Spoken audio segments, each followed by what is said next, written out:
Can you believe we're seriously talking about this for the third time? Not once, not twice, but now for the third time. Kanye West has not dropped Donda after selling out a football stadium, this time Soldier Field instead of Mercedes Benz Stadium in Atlanta. He was at Soldier Field in Chicago. And now everyone was led on. We thought we were going to finally get the album. You know what they say? Third time's a charm. Well, with Kanye West, he doesn't give a fuck about that phrase because we did not get an album, and we had one of the weirder experiences, one of the weirder Kanye moments ever in his career. Overall, I mean, this experience was fun. The listening event was interesting to watch, but it was very frustrating. And there was a lot of moments where I was just scratching my head saying, like, what the hell is going on? I mean, off rip, talking about the actual music portion, starting, the second track was Jail, which obviously the first time around everyone went crazy because it was the first time Kanye West and Jay-Z have been on a song together since 2011, since Watch the Throne. That was a decade ago. It was a very long time ago. So obviously, people were getting excited. Then Justin LaBoy, who is an absolute menace, and I hate the amount of power he holds when it comes to communicating with fans. And Kanye West, he's like a middleman. It sucks. But he said that Watch the Throne 2 was coming out. Everyone obviously flipped their shit. I just don't know what's going on. So Jay-Z, Kanye West, back together. Second time. This song is better mixed. There's more, glorious production. It is absolutely beautiful, and it serves as the second to last song with No Child Left Behind being the last.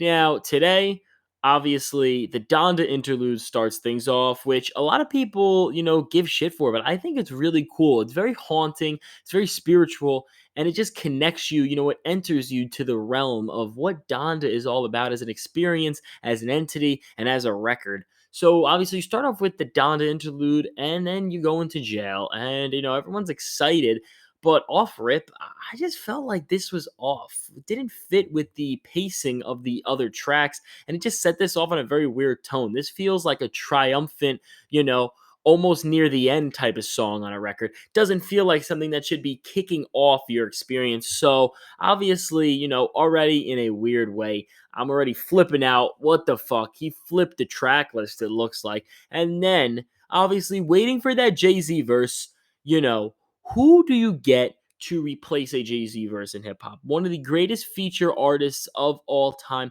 What rapper is worthy of taking Jay-Z off a track and putting on? I can maybe think of one, and that would be Andre 3000, just because of how exclusive he is to getting on tracks. Well, guess what? Kanye West doesn't give a fuck about having Jay Z on the song because the baby was on the track. I don't know what to fucking say. I just like, it makes no sense. Now, I will give it to DaBaby, who I know he's been in a lot of shit recently, but putting all the controversy aside, he did spit a very solid verse. But how are you going to remove Jay-Z off a song and put DaBaby? That's got to be a hip hop sin. That's got to be written in the hip hop Bible that is a hip hop sin, because you remove one of the greatest artists of all time and put DaBaby on the track. So already you're, leaving sour taste in people's mouth between, the poor pacing that we've already seen, and we're only on the second track, and, removing Jay-Z. And, this same seemed to be a theme that stayed prevalent throughout the entire experience. Kid Cudi was moved off remote control, remote and Moon, which a lot of people were livid about. I was very livid about. I was waiting for Cudi, who, fit the track perfectly. The more authentic vocals of his with the more altered versions of Don Toliver's, it meshed together perfectly. And we really had a classic track in the making. And then, Cudi's gone. And we had an added glob glob sound, skit. And I don't know what the frick this is from. I've heard it before. I hate it. And it's so terrible. I don't remember, what this is from, but I heard it and I was like, what? What is this? You cut off Kid Cudi from a track and added the most random, dumb shit. It just makes no sense. Like, there's no way you were in the studio, Kanye, making this record and said, oh, the album is better without Kid Cudi, my greatest collaborator that I've ever worked with. And, I'm going to add this stupid skit. So you already now, you removed your greatest collaborators are no longer on this album because Jay-Z Kid Cudi and Pusha T are unanimously the greatest, the most chemistry filled artists Kanye has ever worked with. They have all done marvelous work together. They're all gone. And obviously, Pusha T was on the track Donda, which served as, one of the opening tracks on the first and second listening experiences. Not the Donda interlude, just another track called Donda. So the track's been called. And, it's the very good, very mysterious intro or, opening up track of Kanye and Push trading bars, that spiritualism, self worth, self loathing, religion, pain, grief. It is such a good song. And the way they bounce off of each other is masterful. And one of the best examples of their actual vocal, bar to bar chemistry that I've ever seen. And this is gone. Like, why is this gone? It just makes no sense. I clearly, like, there's no smart creative decision that I could draw to that these are gone. I mean, the choices so far, adding to Baby, adding this stupid, actually, I think offensive skit. Like, if I was Kid Cudi, I'd be like, bro, like, what are you doing? Like, Kid Cudi came in last minute, made some beautiful, additions to the album, and now they're gone. And now this is not the only things that were clipped from the album. The Lox's three verses, so Jadakiss, Styles P, and Chic Louch, all of their verses were removed from Jesus is Lord or Jesus Lord. And I mean, I don't really know how to feel about this. I think that the song was very extensive. It was very long. It was like an 11-minute cut, which I did like. I think definitely Jadakiss's verse should have remained. Now, Jay Electronica's verse is still there, thank God. But it's just very like weird. You flew these guys in right after their versus battle, and they were scorching hot. They destroyed Dipset. You bring them in, record them, you show them off once. They did their thing. They packed the track. They made the track one of the most beautiful Kanye tracks that I've ever heard. And now they're gone. It just really, I don't know. Like, there's so many head scratching decisions here. And then Cardi's verse, Playboy Cardi, his verse got clipped from Junior, although he's still on Off the Grid, which we'll talk about later. Then Conway the Machine got clipped from Keep My Spirit Alive, but fortunately, West Side Gun's verse is still there, and West Side Gun actually made an appearance at the event tonight. He came out to his verse and, was standing on the infamous porch of Kanye's, childhood home, which again, we'll talk about the whole presentation of the experience later because I got a lot to say about that. And then, there were some more weird changes and additions. Now, one track that I was so confused that it got clipped was Never Abandon My Family. I think this is one of the best, most passionate, most thoughtful cuts. Kanye's really on his knees, talking about his decisions in life, how it's affected his marriage, how he's lost his wife, how it's going to affect the relationship with his children. Beautiful song. And, it was not there. And then later in the event, it looks like Kanye and Kim got back together. There was a marriage ceremony in between all of this just complete chaos. There was a marriage. There was an actual marriage in, during the event. This just like, if I was telling you what happened at this event, you would think I was smoking crack. Like, it doesn't sound like a real, a real part of life. Like, there was a marriage. Kanye set himself on fire. Marilyn Manson was standing next to DaBaby and West Side Gun. Like, what the fuck? This is not reality. Like, this can't be reality. Now, there was one song that I was very confused with, I guess I'll say, was I'm Not Okay. Now, Lil Yachty was still there. Different verse. Definitely worse. So, again, another negative. And 5 Foreign was added. He was just, doing his thing in the background. Definitely solid. Didn't mind him. And then this dude, Roga, I don't know how to pronounce his name. No disrespect. He's an established Chicago rapper, and I can't speak English. It's late. He dabbles in that drill, that trap lane. What the fuck was he doing here? Like, I just didn't contribute anything. And then I don't know if this was going to be an interlude on the album, if he just played it, but he has a song called the GD Anthem, and he just started performing it like on stage. I don't know what the fuck the point of this was. Pace killer, made no sense. Nothing to do with Kanye. It was almost as bad as, the Pop Smoke We Made It interlude, which again came on. Still terrible. Still sounds poorly mixed. Still, the vocals were already used on a song with Kanye, Pop Smoke, and Pusha T off Pop Smoke's album Faith.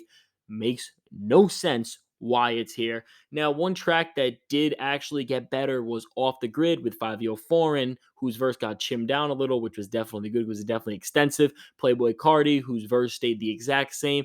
the overall structure and sound of the track stayed the same. And then we had actually one of the best Kanye West verses in the past decade that was spit at the end. Kanye absolutely teared in over this drill beat with that crazy synth line. It was awesome. It was a monument to see. Pure Souls with Roddy Rich is still great. And then, we got Believe What I Am finally, which is a track that was released on Twitter in July of 2020. And people went crazy because it sampled the iconic song from the queen of hip hop, Miss Lauryn Hill, That Thing. Everyone was listening to the track. It was huge back then. Everyone was sharing that quick snippet.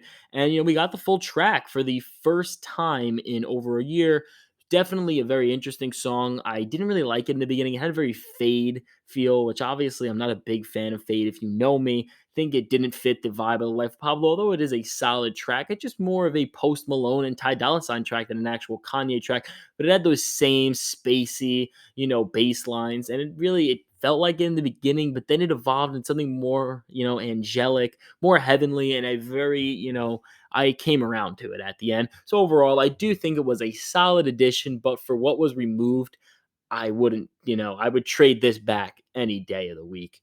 Now, Love Donda, as I said, was, a great opening, a great interlude. I did like that change. I think it could have been placed, though, where it was placed last time, which was in the middle of the album, I thought it was perfectly fine. It was right after Jesus is Lord, which is one of the more, God sent tracks on the record. So overall, musically, I'm just confused. Like, this was just so weird musically. This was not as good. It wasn't as bad as the first one, I'd say, because obviously the mixing was fixed. Also, Hurricane was there intact with Lil Baby, The Weekend. Thank God that wasn't touched because that was another amazing track. And then obviously, Praise God with Baby Keem, Travis Scott, that wasn't touched. But, just a lot of the musical decisions here just felt off. It didn't feel like Kanye was getting ready to release his album. It feels like he was undressing it, trying to, actually make the process to create this album take longer. That's at least what it seemed like to me.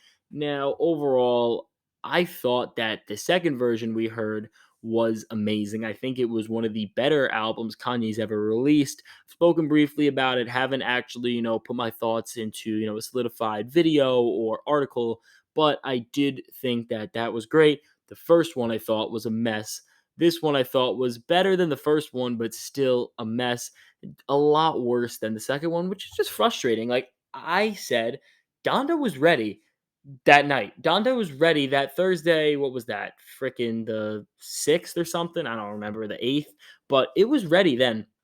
Should have dropped because now he's backtracking. He's perfectionism. Kanye's perfectionism is hurting the creative process, which is just an absolute shitstorm. Now, the presentation of this event also, first of all, I don't think was as good as the last one. The first one presentation was very plain, so obviously it was better than that because Kanye was just standing in a red vest while literally nothing happened. But the second one was very cool between, obviously the first time seeing all the different fans and spectators suited up in the black Donda mask and the vest. Super cool. Kanye, with the whole 24-hour live stream. We watched him sleep. We watched him record. It was just very cool. It was a very cool, artistic touch. Very, added to the power of the actual experience. Seeing all the build up to it from, Kanye sleeping to him working out.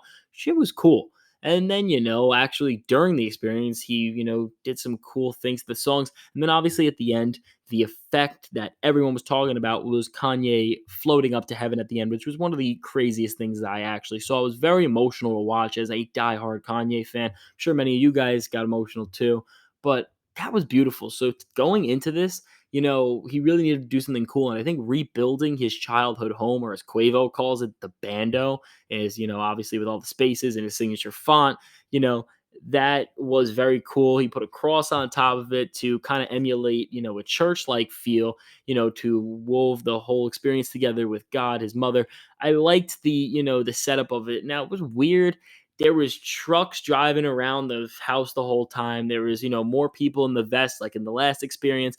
And then Kanye just kind of like chilled in the porch, occasionally went to the backyard to make the people who bought tickets behind the house feel like they didn't waste their money. He went like twice and he brought Travis Scott with him, who was there. And we'll get into, the guests on stage, which, just was weird, but cool, I guess. Um, And then it was like, just chilling on the front porch, and more people came, some people left. Very interesting. But, it started out, DaBaby was on stage, and then Marilyn Manson, who is on jail apparently, the song Jail. And maybe that's why Jay Z wanted to be removed, is because now he has credits there. Maybe this was an inner thing. Maybe Kanye, was like, okay, I need to pick a controversial rapper, or, someone to replace Jay Z, which in that case, I'm not as mad, as it's not Kanye's actual, creative fault. Although, just fucking remove Marilyn Manson from the song. We don't really need him here. The song was already fine the second time, but he was there. And at first, when I tuned into the event, now I was driving when the event first started, so I was just listening to it. I obviously wasn't looking at it because I have to drive a car. I don't want to fucking die. But I looked down and Off the Grid was playing by the time I'm actually watching my screen, and I see a shorter guy. So I'm like, oh, that must be Playboy Cardi. He must be bringing everyone out. I'm like, oh, Fabio Foreign. He's pretty tall. I look at the face. I'm like, that's a weird fucking mask. Then I look more. I'm like, oh shit, that's Marilyn fucking Manson. What is going on? Like, that was just one of the biggest, like, curveballs I've seen. Like, what was he doing there? And obviously, he's going through, a federal lawsuit right now, a lot of sexual assault charges, sexual allegations. So, very weird choice to bring him on, because the dude is a piece of shit. But again, that's a very Kanye West thing to do. And obviously, bringing DaBaby, as he's, going through all these issues where people are trying to cancel him for the dumb, blatant, ignorant comments that he made at Rolling Loud Miami. So, very controversial to start. As the show went on, some more people joined. There was, Travis Scott was there. um, who was there else? Shania, I think was her name. I hope I'm pronouncing that right. Don Tolliver came out. West Side Gun came out. Larry Hoover Jr. came out, who was still at the end of Jesus Lord with his, great spoken word interlude about his father, Larry Hoover, who was obviously, a crime legend. But, he explains how his father is a good man. How he explains how not just because you're a criminal doesn't mean you're a bad person. Sometimes people need to turn to that life to better their family, and that's what he did. And it's a very sweet way to add to the overall lore of the album, add to the overall lore of spiritualism, forgiveness, understanding. And I think that that was a great choice. But Larry Hoover Jr. was there on stage with this weird crew, and then Roga came. Like, I just, you got to think about this. Like, there's a picture of all of them on the porch. Like, it felt like a fever dream. That was the best analysis, the best word, the best comparison. Like, this did not feel real. Seeing West Side Gun stand next to Marilyn Manson and Larry Hoover Jr. and Travis Scott and DaBaby, like, just was so weird. So weird. I just didn't even know. Like, this, there was just a weird vibe overall, like, this whole time. And then between, my own self, and I'm sure a lot of you guys getting frustrated, as it's like, why isn't Jay-Z here? Why isn't Kid Cudi here? Why is this track on? Why is there a dumb skit? It was like very frustrating. And as these weird things kept happening, I was like getting angry. Like, it was just a very frustrating experience, probably more frustrating than the first, if I'm being honest. Now, the coolest thing, and there was a lot of cool effects, which I will give Kanye for this one. We obviously saw, after one of the tracks, we saw him ascend up into heaven and, have his mother bestow him from her own eyes, which was very beautiful, somber moment. We saw Kanye, obviously float all the way up. And then, the event went on, which I really did like that touch. That wasn't, even the, where the effect stopped, as obviously, the big effect, the wow effect, was that they emulated a fire inside of the house, and then Kanye actually lit himself on fire. Now, last time, and I hate to, break anyone, anyone's spirit who didn't know this yet, but Kanye actually didn't float up to heaven. There was a stuntman, and not really, they hit it very well, but there was a stuntman, so it wasn't actually Kanye, which, might lose the power of it, which I obviously didn't know when I was watching, and most people even didn't know who were there, but eventually, they figured it out. So this was probably a stuntman, because I don't really know if Kanye would light himself on fire. I just don't. But that was a thing. Kanye lit himself on fire supposedly, and then he ran out. He was burning. They obviously put him out before the fire escalated. Very cool touch. The music was better. It would have sat with us a lot, better. But I just, my problem was with this experience. and there was no cohesion. There was no the house. It could have been used for something so much cooler. And there was a lot of weird theories that like Kanye was going to try to like sacrifice everyone in the stadium and bring back his mother, which again just absolute bullshit. But I just like I thought the house would have been used as a storytelling device to visualize the album, but instead it was just kind of used as a weird staging ground, and I didn't really appreciate it. Like the last album, Listening Party, had a clear feel, clear religious feel, obviously ending with him ascending into heaven. This one has him, running out on fire. Like, it was cool, but I didn't understand the significance to it. And maybe, there was something I missed, maybe him burning up in flames, representing his symbolic flame. But then, even if that makes sense, what the fuck was that wedding at the end? Like, okay, cool. Kanye and Kim are back together. I'm happy for them. Their family makes life a lot easier for a lot of people. Give them that. But like, was this necessary for the event? I guess for Kanye and Kim's marriage, maybe it was, but it had nothing to do with the album now. When No Child Left Behind played at the end, like, it was weird. Kim Kardashian came down in the white veil, and eventually I was like, "Who is this? A ghost?" I thought someone was dressed up as a ghost. I was like, "This is weird." And then I saw the braid, and then I was like, "Oh shit, it's Kim Kardashian." Pretty cool, but like, this doesn't have anything to do with the experience of Donda, unless I'm missing something. If you guys have a cool interpretation of this, a cool analysis, I'd love to know, because I'm just I felt bitter during that. Like, it was great. Again, congratulations to Kanye and Kim, but I just didn't it didn't feel right for, the experience we were in. It just didn't fit the Donda experience. This just felt like a circus. That's the only thing I could say. Like, it ended, with Kanye setting himself on fire and then getting remarried to Kim Kardashian. Marilyn Manson was there. West Side Gun was there. Larry Hoover Jr. was there. Like, it just was so odd. It was so odd. The music was all over the place. It was overall just a very weird experience. It was entertaining, but it was a three-ring circus. Now, that's what I got to say about the actual, music, the visual experience, the listening event. I hope everyone who was there, enjoyed it, even though, some people were pissed that they had to watch the back of a house for, 2 odd hours. And obviously, Kanye was late as usual.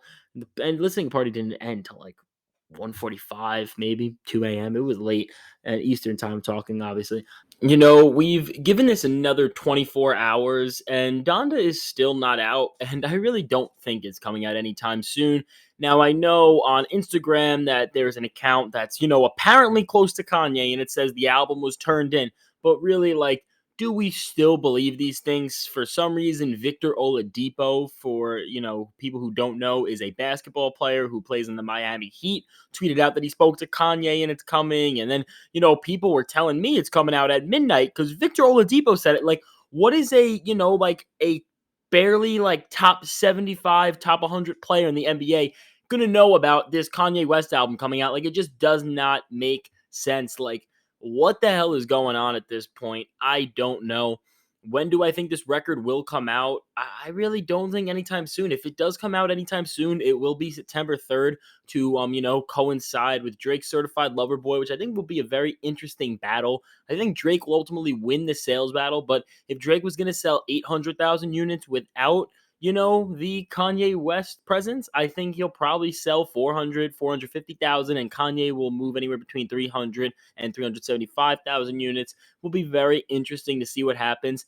But I mean, what is going on with, Donda the album, Donda as an actual, cohesive project? Because obviously, as I've just been talking about for the past 20 minutes, what we've gotten is just a train wreck. It's an absolute circus of a record. There's a lot of good moments, but everything that we heard in this third version, this third listening event of Donda, it's just not, the way an album of this magnitude, an album that we've heard so many great components of, should be organized. Now, some people are saying that the art of Donda, the peak of Donda, is that it's an album that has all the components of a regular album, except it's actually not out. And now, whether Kanye's doing this to cater to his God complex or to, add some extra money to his account, add some extra money to his, multi billion dollar, estate, his multi billion dollar, worth. I mean, that could be why he's doing it, because, he doesn't really make a lot of money off his actual music. A lot of these rappers, they lose money off their albums these days, especially Kanye West, who has these big budget albums, doesn't tend to turn a profit on the actual music sales, and it's touring and all the other stuff that comes with that makes him the money. And someone did an estimated revenue chart, and Kanye actually earned probably about $40 million, obviously without paying everyone who was involved in the event, somewhere around there, maybe even more between these three listening events. So it is adding a nice sum of change to his pocket. So now what people are saying is that Kanye is going to keep doing these listening events for, maybe the next year. And it is going to be an amusement park, a Disney World album type experience. And now, what I mean by this and what people mean by this is that the album offers, the Donda experience. The core of the musical experience that you're going to be getting. You're going to be getting Kanye West. But, as all trips to an amusement park are, there's always different little things that happen. There's things that change up the experience when you're on the ride. And it is very interesting to think about. And, looking at the version of Jail specifically, adding DaBaby and Marilyn Manson, which kind of serves as a middle finger to cancel culture when you're looking at it in the big picture. It's very interesting, but at the same time, you're not actually, going to you don't want that over the actual Jay-Z verse on the definitive version of the album. It's all over the place. It really is a train wreck. I couldn't tell you what happens if we don't get it September 3rd. Don't expect it for a long time. We actually may never get it. And as many people have said, if Donda didn't drop the night it was originally announced, which was July 26th, we're never going to get it. And it honestly looks like we're going to be getting it. Actually, excuse me, I think it was July 22nd when we were supposed to be getting it. But you get the point. Overall, this is just a mess. There's a lot of cool things going on, but this is just chaotic. Now, I will say, I give it to Kanye West. The guy is a genius. Everyone is in tune to every single move he's making. There's just so many moving parts of this process. Everyone is interested, from the Drake beef to the actual music itself to these experiences to these crazy jaw dropping, jaw dropping effects. There is just a lot going on, and this is art in whatever regard you want to call it. No matter how frustrating it is, and it is getting very tiring, very draining, sitting through these parties and then not getting the album. But it is very cool, and it's going to be very admirable, very I think revolutionary, looking at it in 10, 20 years from now. But overall, again, I don't know when the hell we're going to get this album, and I don't really think anyone does besides Kanye. Actually, I don't think Kanye does. I don't think anyone does. I think if God came down to me and said, Mr. F, we are gonna get this album on this day, I'd be like, yo, you don't know. You don't know that, God. Like that's to the point where we're at with this album. But again, I don't know. Do you guys think, Donda's going to drop by September 3rd? Do you think it's going to be there to rival the release of Drake's Certified Lover Boy? Let me know in the comments. Let me know on Instagram. Let me know your thoughts on everything in this video. I appreciate you guys watching. I appreciate you guys listening. Thanks for the support. If you're listening on our streaming services, be sure to follow, subscribe on Apple Podcasts or Spotify, wherever you're listening.